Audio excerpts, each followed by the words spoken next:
I never tire of listening to that opening theme. Welcome everyone to King's Quest IV, The Perils of Rosella. Played this a few years ago on the channel, but this version is a bit more improved, if you want to say. It's known as King's Quest IV Ultimate, so I'm playing this via RetroXO. You can check them out online. You can search for them. They've got a lot of old MS-DOS games, Windows 3.1 games. Anyway, we're not talking about that specifically. We're playing King's Quest IV. Now, what makes this the Ultimate Edition?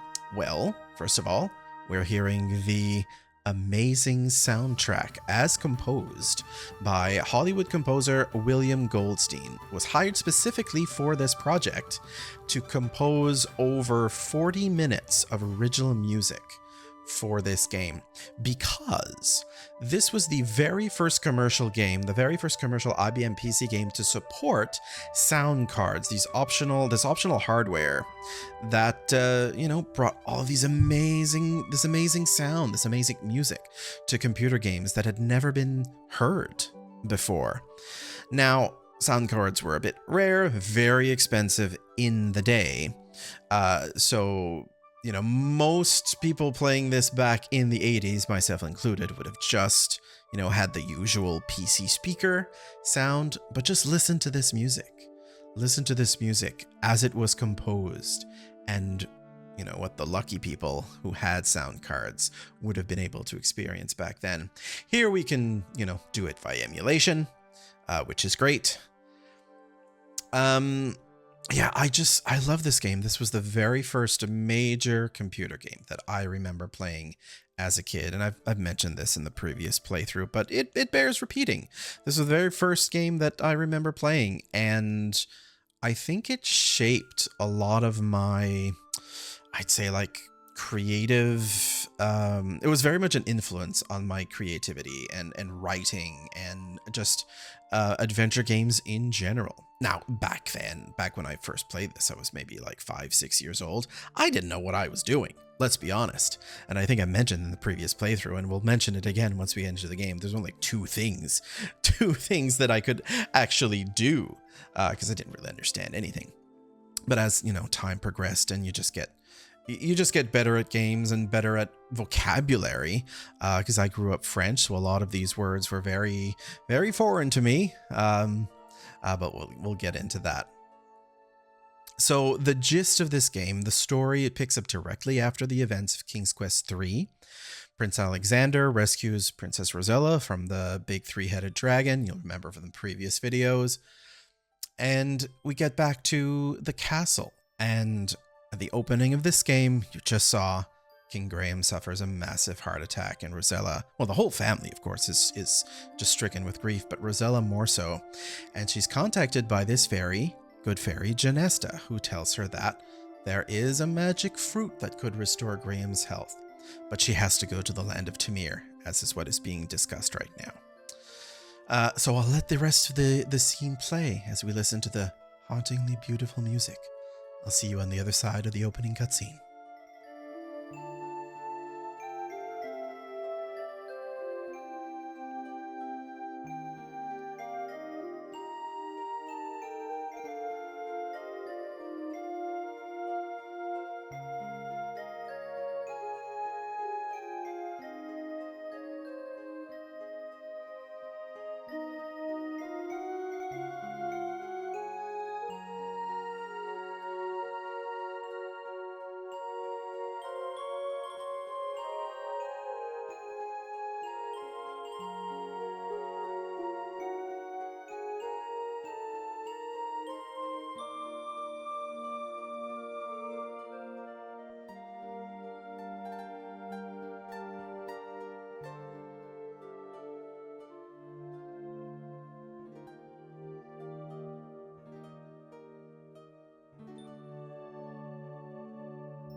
Well, you're on your own, Rosella. Here we go. Right into the game. So I did mention that this is the ultimate edition of King's Quest IV. So what that means is some enterprising people, some awesome people have put together the best of the best. So it includes all of the original backgrounds from the original release of the game, restoring the complete day and night versions of all of the screens, because for later releases, in order to compress to lessen the number of discs that the game released on, they compressed some of the backgrounds so that, you know, day and night, it just reused a lot of the assets, or a lot of the backgrounds. But this restores all of the original stuff. We get some sound effects. So the things you're hearing now, these are from, I believe, the Amiga release of the game. And it also includes a lot of the bug fixes that were included in the later patches of the game. So in that sense, it truly is the ultimate edition of King's Quest IV. In its original form, I know that there's been some remakes of the game. I was looking at that just before I started recording, and I'm going to try to see if I can track any of them down. And I'd like to play them, because I am going to be playing some fan remakes of the other games. 1, 2, and 3 prominently have really awesome fan remakes. So if I can track down for King's Quest IV, we'll definitely take a look. But for now, we're going to go right into the game. So let's look around. I said, let's look around. Here we go. A river coming from the east spills into the blue ocean before you. A lonely beach edges the ocean. From atop the bluff, a lovely meadow stretches eastward. So we got 2 main quests. One, we have to find the magic fruit that will restore King Graham to health. And 2, we have to get Genesta's talisman back from Lolotte. Lolotte? I always forget which is the proper way, and I keep forgetting to check. I think it's Lolotte, because I think that's the way that they say it in a future game. A cold river carves its way through this lush, flowery meadow. Ooh-hoo-hoo. A green meadowland, filled with beautiful wildflowers, surrounds you. Look, unicorn. You see a beautiful wild unicorn in the meadow. Its coat is dapple gray, and its wonderful horn shines like gold. The unicorn shies at your approach and trots away. Sort of subverting the whole unicorns, you know, are fond of girls and will run away at boys, from boys. So maybe we should find something to make the unicorn love us. That'd be fun. I want to make a certain character appear here. Will he not show up? There he is.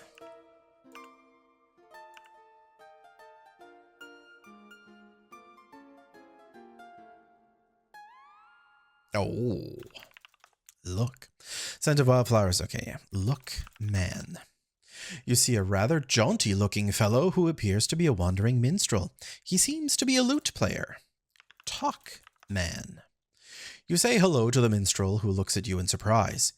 Well, well, who do we have here? He asks. You introduce yourself as Rosella. Hello, Rosella, the minstrel says. Let me play for you one of my favorite tunes. And he begins to play an old ballad. Shall we listen? Oh, unfortunately, it appears that his musical skills are quite limited as he plucks and pings his way through an otherwise beautiful song.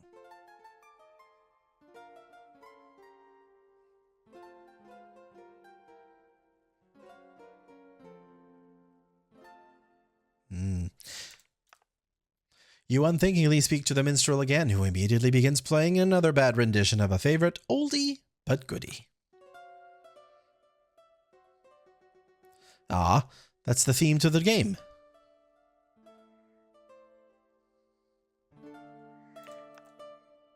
The minstrel seems quite pleased that you appreciate his music so much. He obviously loves the attention, and as he goes into an out-of-tune version of Greensleeves.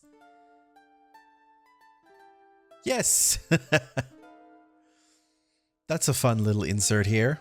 Greensleeves is the musical theme for the first 2 games in King's Quest 1 and King's Quest 2, the intro screen. They had Greensleeves playing there. You can't get enough, can you, Rosella? This guy obviously loves an audience as he takes you through another popular ballad. Quotes.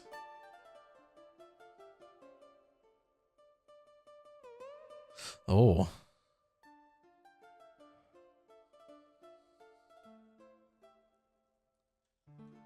Not sure what that one is. Okay. So we've exhausted his dialogue. He's not very good on the lute. Maybe if we find something else to play. Oh, what's this? Look. Numerous water lilies float serenely upon the lovely little pond nestled in these woods. Atop one of the bigger lily pads, you notice a rather large frog wearing a little gold crown. Unfortunately, if you get too close to the frog, such as, diving into, well, not diving into the water, it's not that deep, but you scare the frog. If you go into the pond, then he comes back out once you leave. I kind of want the little crown though. I mean, wouldn't you? We're gonna have to find a way to get the frog to notice us, and here is where we find the thing. A gentle stream meanders its way through the trees. A rustic stone bridge crosses its path. I mentioned when I was younger, there was not much that I could figure out with this game for numerous reasons. Numerous reasons. Maybe that's one of them. So growing up, I didn't know too much English. We were exposed to English, obviously, through TV and video games, this game in particular. But there was a lot of words that I didn't quite understand. And also, I played this game on a monochrome, not even a monochrome monitor, a monitor that only had 3 colors, yellow, orange, and brown, if you can imagine. So, things didn't necessarily pop out as to what kind of objects they were. Now you might see that there is something under the bridge. Look, bridge. A rustic stone bridge. Look under bridge. Whoop. You kneel down and peer under the bridge. Aha! You have found a small golden ball. You pick it up and carry it with you. Now, I do believe that this is a particular... It's either a fairy tale trope, or it's a nursery rhyme, or it's something. But, frog in the pond, little golden ball, that apparently is something. So we're just going to stand here and wait till the frog reappears. And we're going to say, drop ball, try another spot. Oh, okay. You accidentally drop the golden ball into the pond. From atop a lily pad, a large green frog leaps into the water and disappears from view. A moment later, the frog emerges with, yes, your lost ball in its mouth. It seems as if the frog is kindly returning your gold ball to you. Hooray. Boop. Now, look around. The frog is sitting with the gold ball at the east edge of the pond. So I could take the ball, or I could get the frog. Boop. Squinching up your nose in disgust, you catch the large frog and hold it in your hand. It stares at you with its big, bulgy eyes and wobbles its throat. What do you do with a frog with a crown on it? You kiss it. Mwah. You look at the frog's green lips. Good. Why would they, right? Anyway, you feel silly doing this as you slowly put your mouth against the frog's. And why would you do that? Why would you do that, Rosella? Suddenly, the little green frog changes into a handsome prince. Ho ho. Who are you? The prince demands. I thought you were supposed to be a princess. Why, you're nothing more than a peasant girl. You can punch him, Rosella. You blanch a bit at that remark, but say nothing. Yeah, punch him. Anyway. Well, ta-ta, he says. I'm off. Here, you may keep this. To your surprise, he tosses the little golden crown to you as he takes his leave. Good riddance, you think. Trip him. Kick him in the shins. Oh, well. We can all agree that he probably gets trampled by an ogre. Get ball. I don't think we need the ball for anything else, but There's no sense in leaving inventory items on the ground, unclaimed. I think, let's take a look at the crown. Small crown, there it is.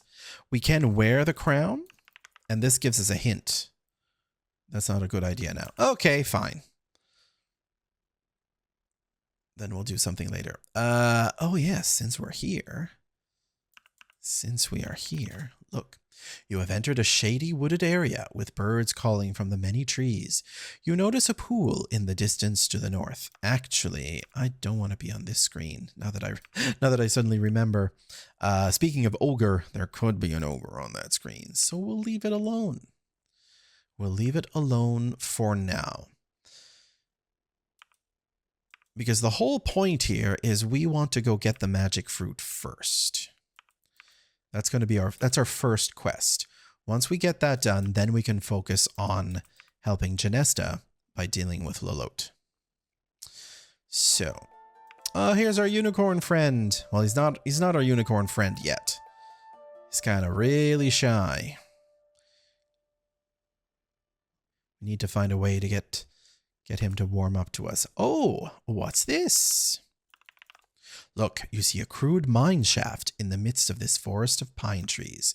We could go in, but there's nothing, nothing's going to like happen if we go there now, because we have to go here first. I think we get thrown out of the mines, actually, if we don't go here first.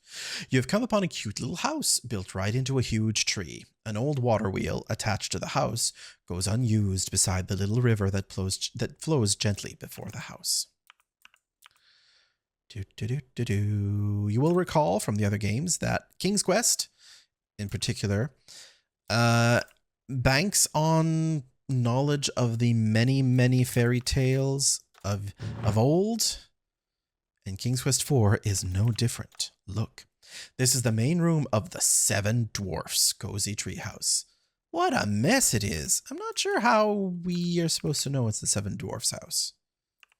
Anyway, it's fine. Let's all channel our inner Snow White and clean the house. And off she goes. So let's talk a little bit more about this game as Rosella cleans the dwarf's house. So this was originally released in 1988, designed and written by the legendary Roberta Williams of Sierra Online, obviously. And I mentioned earlier that the soundtrack was composed by William Goldstein, who was a Hollywood composer. The game was released in two versions. So this is the SCI version. SCI stands for the Sierra Creative Interpreter, and it is a game engine that Sierra created specifically, well, not specifically for this game, but as this game was being developed, the new engine was being created to take advantage of improvement in computers, in home computers. So this boasts a higher resolution and obviously the optional sound cards. Oh, you hear the dwarfs approaching. You watch quietly as the dwarfs file in one by one, get a bowl of soup, and take a seat at the table. I think because we're still a bit limited on what can be animated, we have to see every single dwarf do this individually. So as I was saying, this version of the game is on the SCI, the Sierra Creative Interpreter. Now, there was some worry that because this interpreter, this engine, depends on higher end computers of the day, of the late 80s, there was a concern that not a lot of consumers would be able to play the game. So they developed two versions of the game, this one, and one using their older engine, the AGI, or the Adventure Game Interpreter. And that was the engine used for the first three King's Quest games. Leisure Suit Larry, or Leisure Suit Larry 1 was in that engine. I'm not sure if how many of the Space Quest games, maybe the first two Space Quest games, were also on that interpreter. Not quite sure. But this was the very first game on the SCI. Because of that reason. Ooh, we have our final dwarf here. This dwarf must really be hungry. He's getting 2 bowls of soup. Oh.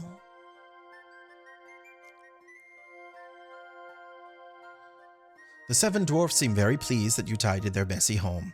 One politely asks you your name. You tell him, and he cordially invites you to sit down with them and eat the bowl of soup he got for you. Aw, how nice. Let's go have some soup. Soup, soup, soup. You seat yourself at the table and begin to eat the surprisingly delicious soup. Let's talk. You politely talk to the dwarf nearest you. Where are you from, Rosella? He asks. You tell him, Daventry. Oh, the dwarf thinks for a moment. Never heard of it. Again, you engage in conversation. Is Daventry far from Tamir? The dwarfs wonder. Very far, you tell them. How did you get here? They asked. As you don't want to get into specifics, you tell them, by sea. That answer seems to satisfy them as they return to their eating. You speak to the nearest dwarf again. He wonders why you are here in Tamir. You explain that you are in the service of Genesta, the good fairy, who wishes to regain her magic talisman from the clutches of Lolot, the bad fairy. Well, young lady, the dwarf states, I don't envy you. You're much braver than I am dealing with that evil fairy. You attempt conversation another time, but the dwarfs tell you they must hurry and finish their soup as they need to get back to work before dark. So they released the game in 2 versions, as I was saying, but it turns out that the SCI version, this version, was the one that sold it sold much better, I believe. Oh, actually, I shouldn't say I believe. I don't have the numbers.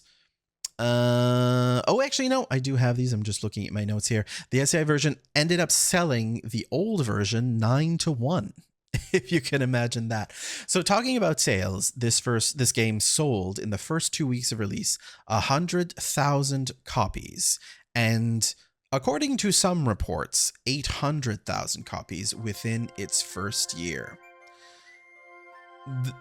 That's just baffling numbers for the late 80s.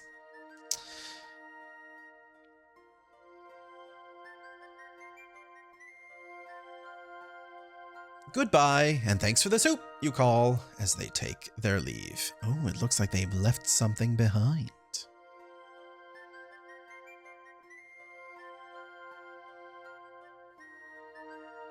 Notable difference in the 2 engines, as I'm sure you've noticed. Oh, you finished your soup also. It was the best soup you have ever tasted. Maybe, though, you were just really hungry.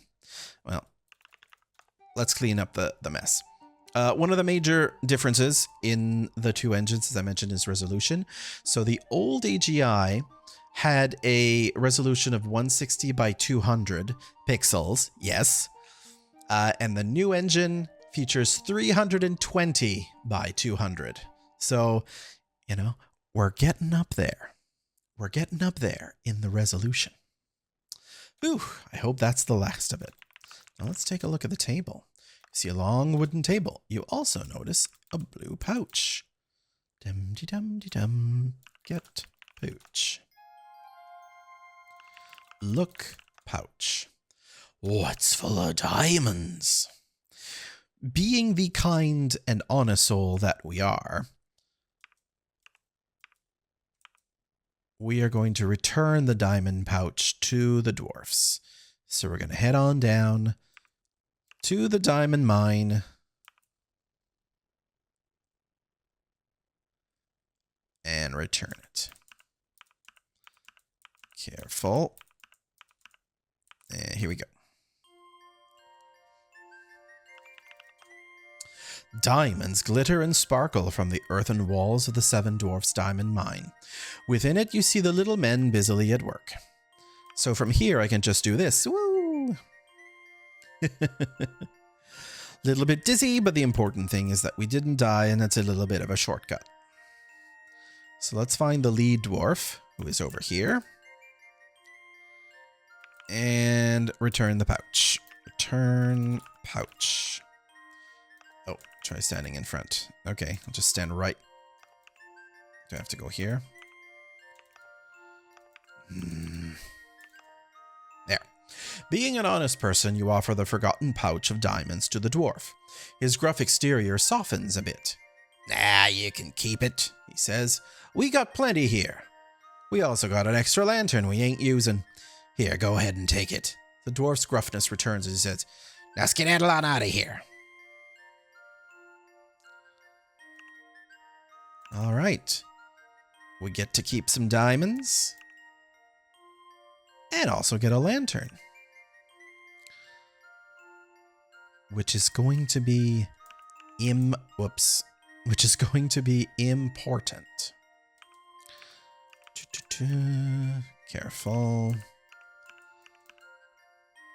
This is from the era where Sierra loved its treacherous hills and staircases and meandering paths.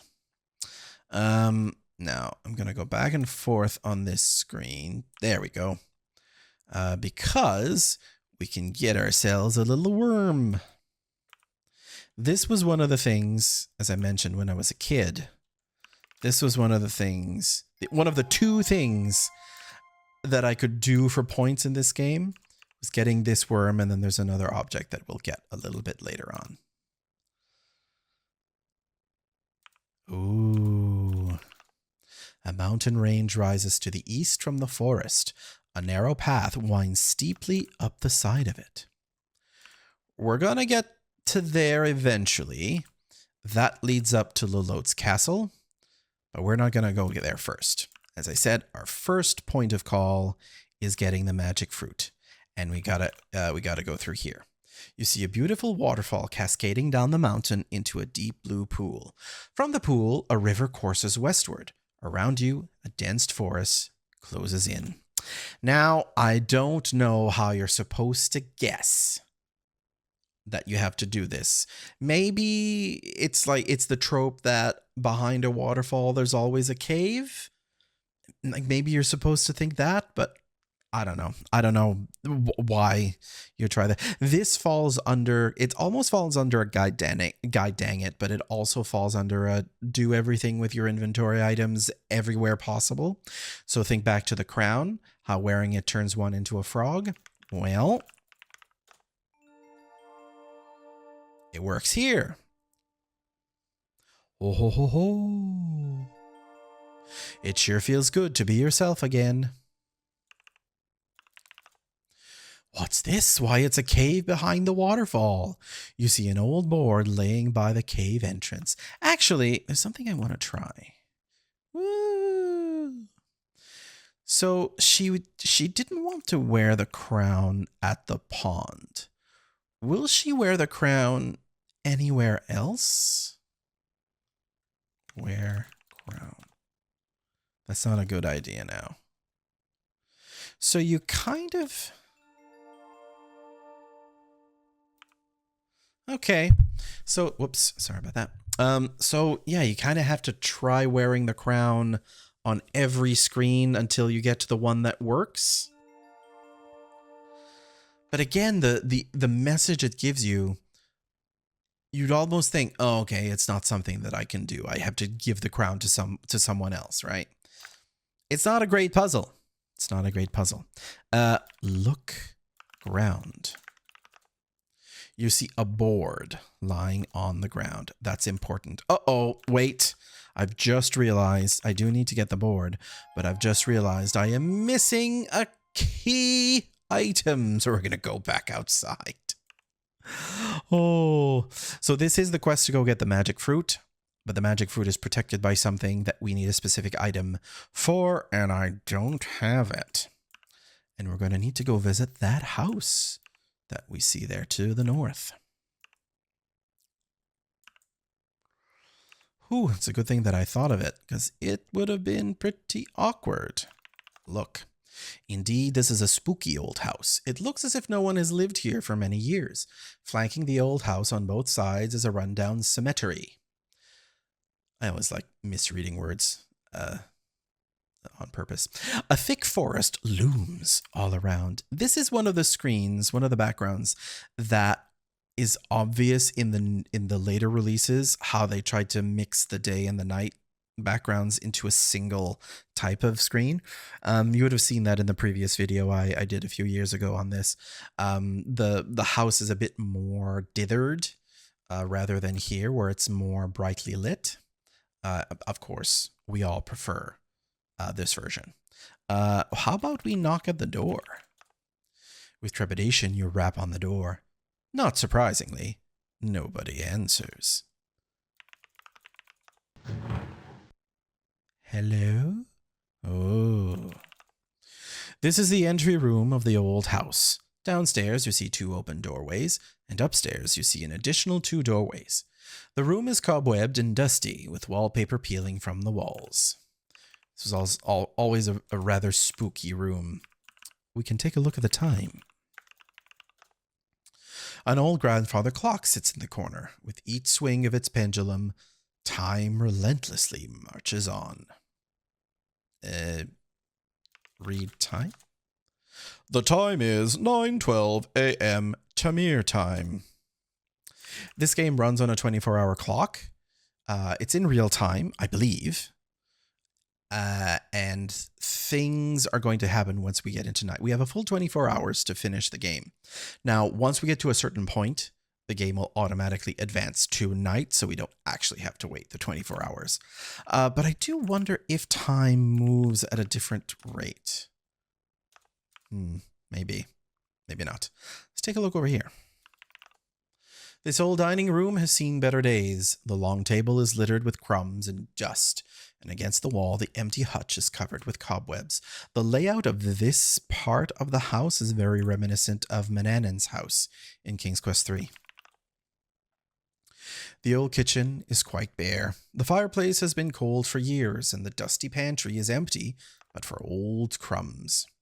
I'm pretty sure as a kid, like I tried getting the butter churn, tried getting the pot, tried getting the crumbs, tried looking in the barrel, you know, all that stuff.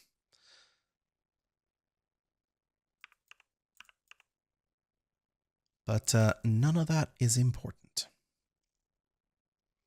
You also have to wonder what happened to the people who lived here. Look. Considering the disarray of the rest of the house, the parlor looks in relatively good order.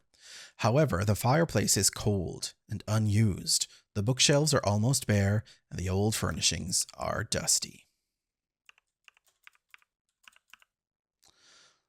This is something, as a kid, I was quite happy to have discovered. Look, painting.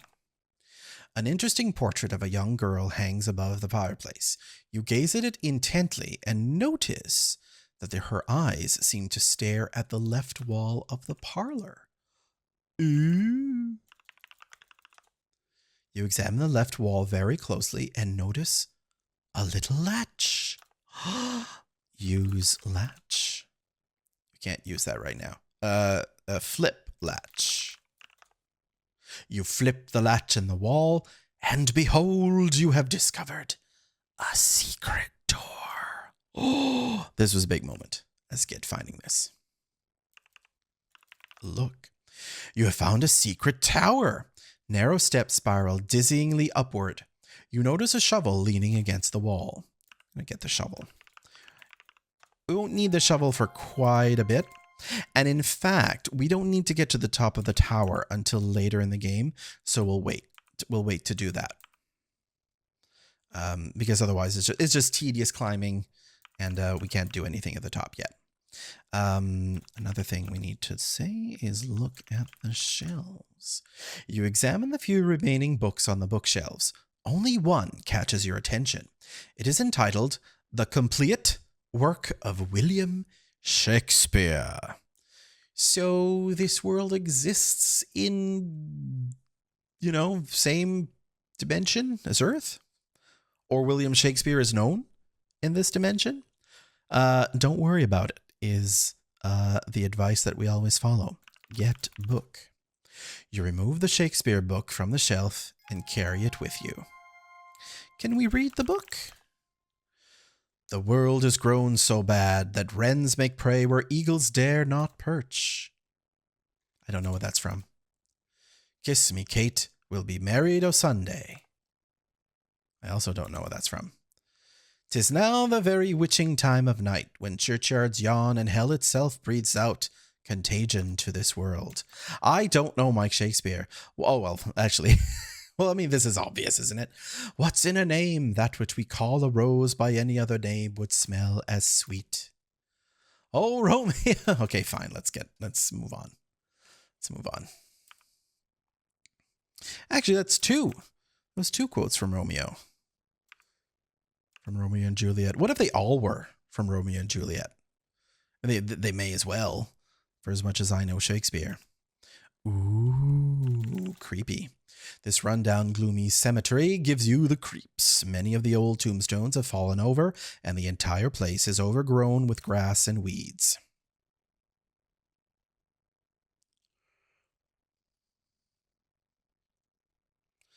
We'll, once we get to that part of the game, we will spend a little bit of time to read the epitaphs. Some of them are quite funny. Oops, no, I don't want to be in this screen, lest the ogre shows up and gives us a bad time. What we want to do is... here he is. We want to... Here he is.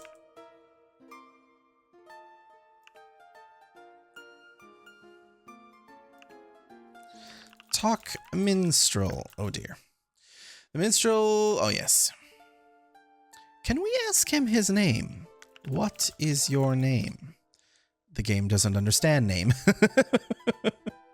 Fine. Give him the book. You hand the Shakespeare book to the minstrel. Curiously, he opens it and begins to read aloud. First hesitantly, then with increased forcefulness, as he begins to get into it. I'm acting. Suddenly, he stops and looks at you. This is wonderful, he exclaims. This gives me a new lease on life. No longer am I a mere minstrel. Now I will become a famous actor. To be or not to be. How's that? Then he gives you this lute, bids you farewell, and wanders off into stardom. Off he goes. Yep. Look, lute. It's a lute. Play the lute. You can't do that now. Okay. So that means we got to find a particular screen where we can do that, which is this one. Once we make a particular character appear, there he is. A beautiful green, yeah, meadow. Look. I mean, we know this is Pan. You see a lively creature who is, at the same time, both man and goat. He is a satyr, and his name is Pan. He seems to be greatly enjoying his flute music. So he loves music, does he? How about some lute?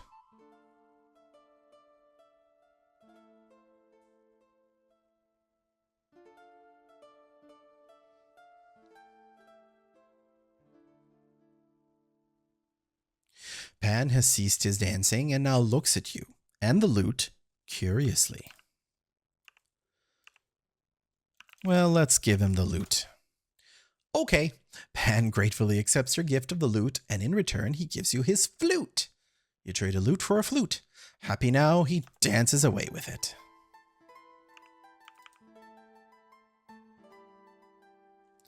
Lovely. So let's take a look at the flute.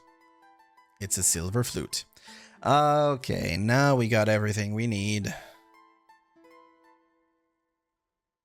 Oh, geez, this screen. Okay, well, since we keep bumping into that screen, let me go to the north. And... oh, and perfect. Here he is. The beautiful pool with its elegant marble columns has a wonderful setting in these woods. The water looks so cool and inviting. You're almost tempted to jump in. Now, who could that be? Who could this nude child be? Well, obviously it's Cupid, isn't it? Cupid happily splashes and frolics in the clear water of the pool. Let's join Cupid. Whee! Uh-oh, you startled Cupid. Off he goes. Ah, but he's left behind. You see a little golden bow and 2 golden arrows on the ground by the pool. Get bow. Cupid's bow. Along with the worm, getting Cupid's bow is the second and the second of 2 things that I could do in this game. The ogre. Let's not do that yet. Let's not do that yet. That will be certain death. Whew. Let's go up here.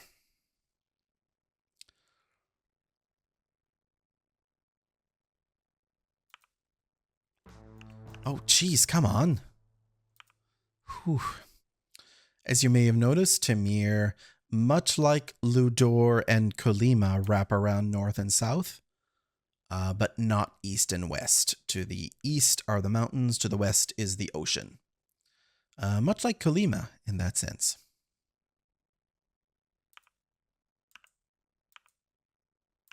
According to some maps that I've found online, it seems that Tamir and Ludor are on the same continent. So beyond these mountains, apparently is Ludor on the other side. I don't know how official that is, but that seems to be what people think. All right, so now we got all the stuff. We got all the stuff that we need to proceed here. And I haven't done this yet, and I realize what a terrible error that is in my part, but we need to save a game. And whoops, a lot of a lot of previous save games when I was doing a bit of a practice, but we'll just replace that with cave. Lovely. All right, so let's go in. Oh dear. So, quite annoyingly, this cave, okay, so I think I'll be safe. Well, actually, I'm not safe because it is pitch dark. So I'm going to, remember, we have the lantern. Using a flint attached to the oil lantern, you light it. The lantern burns with a bright glow. Perfect. Now, look around. You see a pile of bones by the cave entrance. Get bone. You're not close enough. There we go. We got a bone. And I trust that everyone is behaving. Save cave. Annoyingly, I thought that I had cleared the saves, to make this less apparent that I had done a practice run. But apparently no. The game's like, nope. We shall not hide evidence of your treachery. Do I go straight down? Apparently I do. Oh no! Okay, let's do a restore then. Oh my god. Okay, well, we'll do a pause. We'll do a pause and we'll be back once I get to the next point, once I get past the troll. See you then. Okay, we have successfully avoided the troll. Now, an annoying part about this cave is that right here, there's a big old chasm. And you can sort of tell if you look at not the reflection of the light, but you can see that there's definitely a hole there. So what you need to do is you got to put board on the ground. Feeling in the dark, you manage to place the board across the crevice. Now, can you cross it safely? Well, I can now. Feeling in the dark again, you manage to pick up the board without dropping it into the crevice. That's going to be important to cross it again. Whew, all right.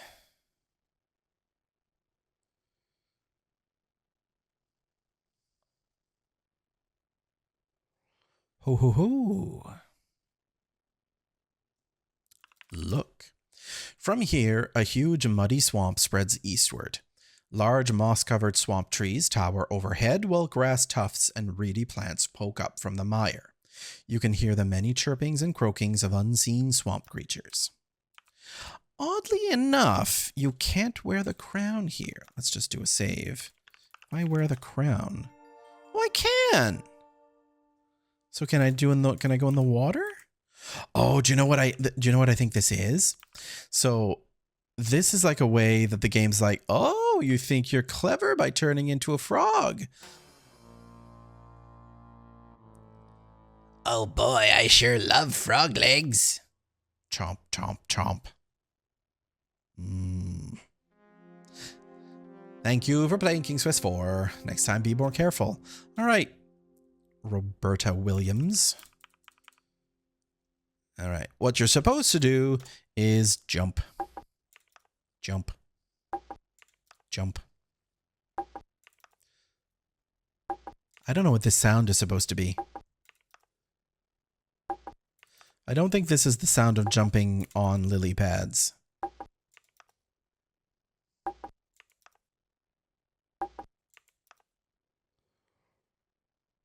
Oh. Do you see that? Do you see that little tree with the sparkling fruit? Uh-oh. Put board on ground. Because we can't make that jump. Oopsie bop, yep, no, oh, da. What did you do, Rosella? Don't you know that some swamps are quagmires that will suck you under? As you take your last breath, you contemplate this final information. Oh, and it's all the way over here. Okay, let's just go quickly. Quickly do it. Jump, jump, jump. Jump, jump, jump.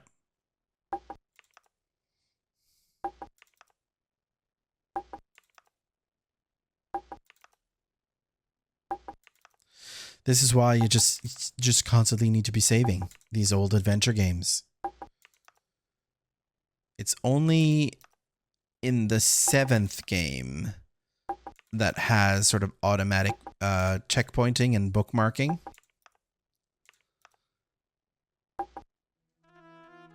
Put board on ground. Let's do a save. Okay. Look, snake. A huge cobra protects the small tree that bears the wondrous fruit, the fruit that your father's life depends upon. Look, tree. The tree is small and scrawny. It looks like it's taken almost every ounce of its strength to produce this one wondrous fruit. Well, we really can't get close to the tree with that cobra on it. So what can we do to get rid of the cobra? We play the flute.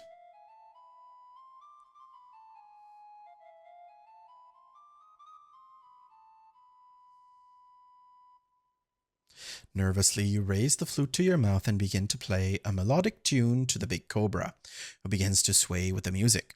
Soon the snake is mesmerized by it and falls into a hypnotic trance. Let's quickly get the fruit. Oh. Triumphant music. Okay, now let's do a save. And now I need to carefully cross. Get the broad. Get the bird. There. Whew. Now we jump across again. All right. Quest 1 is complete. We have the magic fruit. That will save King Graham. Will restore him to health. Now we gotta deal with this evil fairy business. And we will do so in the next episode. So thanks for watching, and we'll see you in the next one. Bye, everybody. 4? Where did 4 come from? I didn't type 4. Whatever. Anyway, we'll see you then. Bye-bye.